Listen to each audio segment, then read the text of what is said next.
നമസ്കാരം. മലയാളി വാർത്തയിലേക്ക് സ്വാഗതം.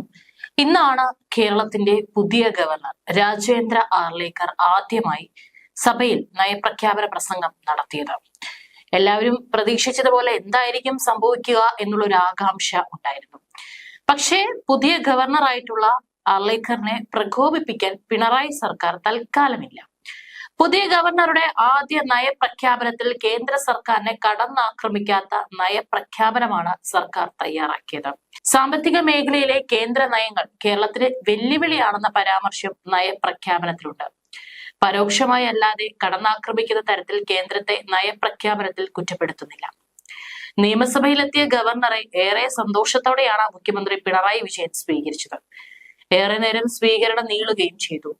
നവകേരള സൃഷ്ടിക്ക് സർക്കാർ പ്രതിജ്ഞാബദ്ധമെന്ന് ആവർത്തിച്ച് ഗവർണർ രാജേന്ദ്ര ആർലേക്കറുടെ നയപ്രഖ്യാപന പ്രസംഗം അത് സഭയിലെ ഓരോരുത്തരെയും ഞെട്ടിച്ചു എന്ന് തന്നെ വേണം പറയാൻ.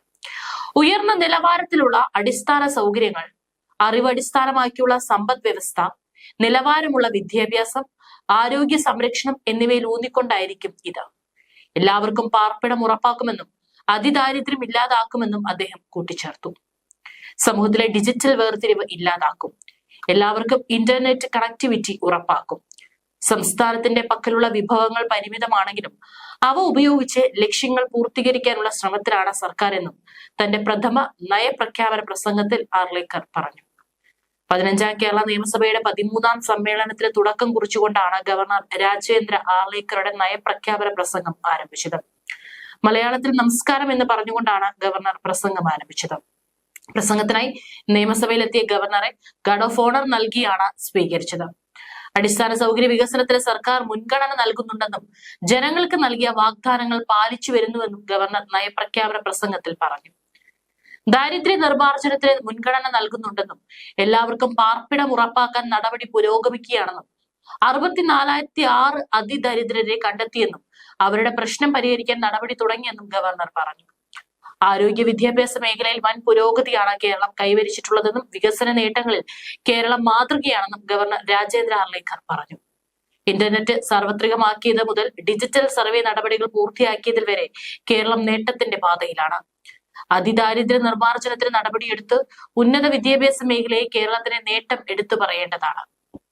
കേന്ദ്രവുമായി ചേർന്ന് ദേശീയപാത വികസനം സുഗമമായി പുരോഗമിക്കുകയാണ്. സാമൂഹ്യ സുരക്ഷ ഉറപ്പാക്കുന്നതിൽ മികവ് കാണിക്കുന്നുണ്ട്. സമീപകാലത്ത് നിരവധി ദുരന്തങ്ങൾ നേരിട്ടത്. വയനാട്ടിൽ ഉരുൾപൊട്ടൽ ദുരന്തവും ഉണ്ടായി. വയനാട് പുനരധിവാസത്തിന് സർക്കാർ പ്രതിജ്ഞാബദ്ധമാണ്. വയനാട് ടൗൺഷിപ്പ് 1 വർഷത്തിനകം നടപ്പിലാക്കും. കാലാവസ്ഥാ വ്യതിയാനത്തിന് കേന്ദ്ര സഹകരണത്തോടെ പദ്ധതി നടപ്പാക്കുമെന്നും ഗവർണർ പറഞ്ഞു.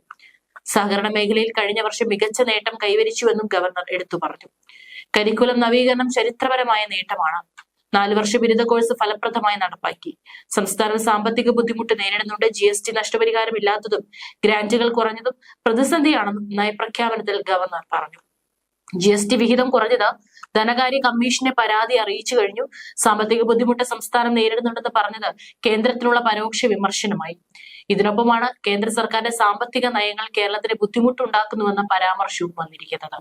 ഏതായാലും കേന്ദ്രത്തെ തൊട്ടും തലോടിയുമുള്ള നയപ്രഖ്യാപന പ്രസംഗമാണ് ഇന്ന് ഗവർണർ നടത്തിയിരിക്കുന്നത്.